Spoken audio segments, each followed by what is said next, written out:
নমস্কার বন্ধুরা, আমার রান্নাঘরে আপনাদের সবাইকে স্বাগত জানাই।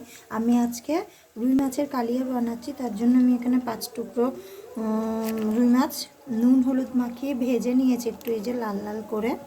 এখানে আমি ফোড়নে গরম মশলা, জিরে আর একটুখানি পেঁয়াজ দিয়ে দিয়েছি।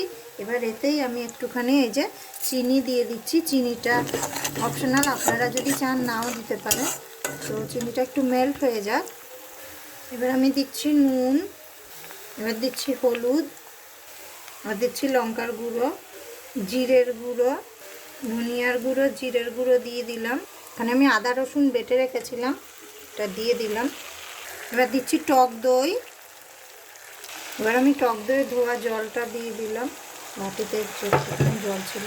তো বন্ধুরা, আমার টমেটোটা আগে দিতে মনে ছিল না, আমি পরে টমেটোটা দিয়ে দিলাম। তো বন্ধুরা, মশলা থেকে এই যে তেল ছাড়তে শুরু করে দিয়েছে, টমেটো আমার মেল্ট হয়ে গেছে। এবার আমি এতে জল দেব।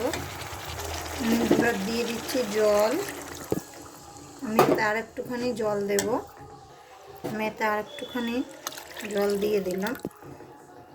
এবার এটা ফুটুক ঝোলটা, তারপরে আমি ওতে মাছগুলো দেব। তো বন্ধুরা, এই যে ঝোলটা ফুটে উঠেছে, এবার আমি এর মধ্যে মাছগুলো দিয়ে দেব। তো বন্ধুরা, এই যে আমার মাছগুলো সব দেওয়া হয়ে গেছে। এবার এটা ফুটুক, আমি একটু ঢেকে দেব।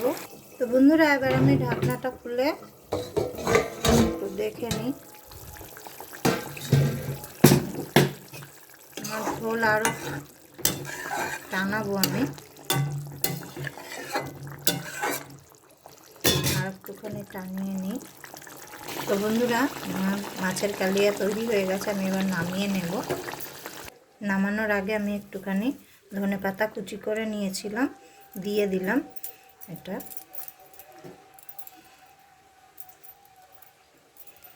তো বন্ধুরা, এই যে আমাদের মাছের কালিয়া তৈরি হয়ে গেছে। তো বন্ধুরা, ভিডিওটি যদি ভালো লাগে অবশ্যই একটা লাইক করে দেবেন, চ্যানেলটাকে সাবস্ক্রাইব করবেন। দেখা হবে আবার নেক্সট ভিডিওতে। ততক্ষণ আপনারা সবাই ভালো থাকবেন, সুস্থ থাকবেন। বাই বাই বন্ধুরা।